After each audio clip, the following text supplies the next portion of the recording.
ओम साई राम। श्री सच्चिदानंद सद्गुरु साईनाथ महाराज की जय। श्री साई सुविचार प्रार्थना।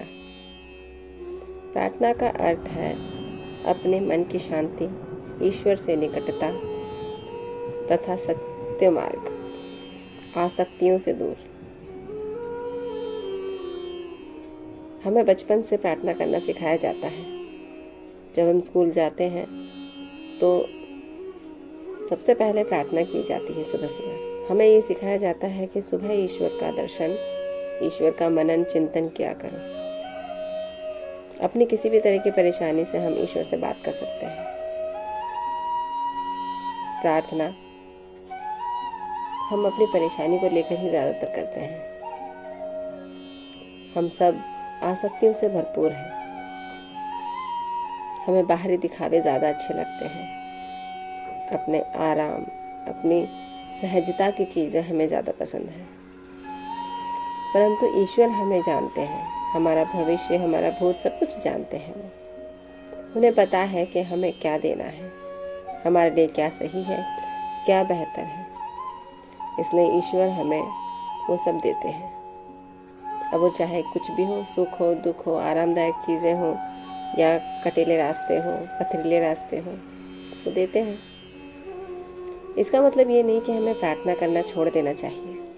प्रार्थना तब भी हमें करनी चाहिए, बल्कि ज़्यादा करनी चाहिए। ईश्वर का साथ हमें तब भी लेना चाहिए। ईश्वर ने हमारे साथ गलत नहीं किया है। ईश्वर केवल वही रास्ता देते हैं जिसके लिए या हम काबिल हैं।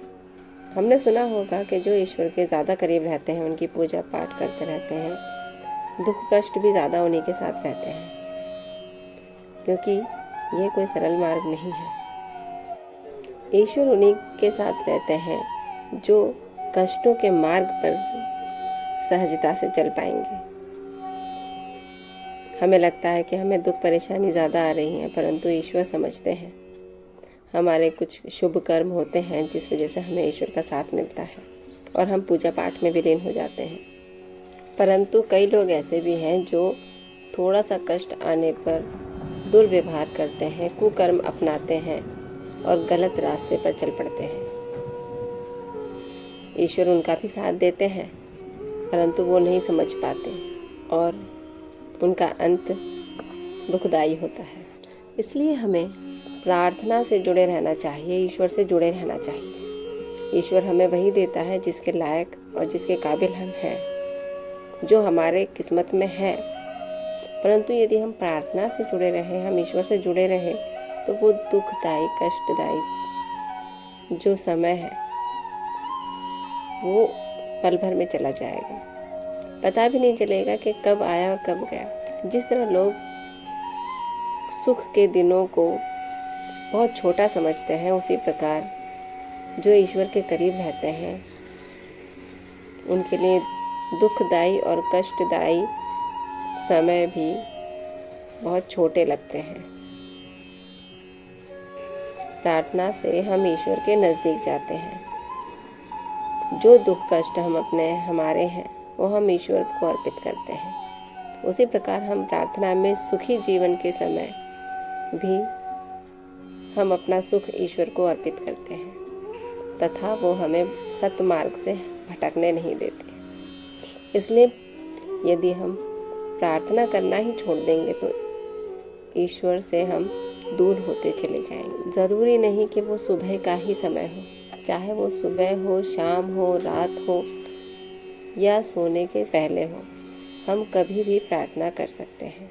तो ईश्वर के साथ रहिए और सुखी रहिए। इसी के साथ आज का साई सुविचार समाप्त होता है। बाबा आप सब पर कृपा रखें, आपको आशीर्वाद दें और कष्टों से दूर रखें। बाबा के 11 वचन तथा ओदी का हर समय स्मरण रखना, जो हमें साहस, हिम्मत और बाबा हमारे आसपास है इसका आवाज़ दिलाता है। तो ओम साई राम। श्री सच्चिदानंद सद्गुरु साईनाथ महाराज की जय।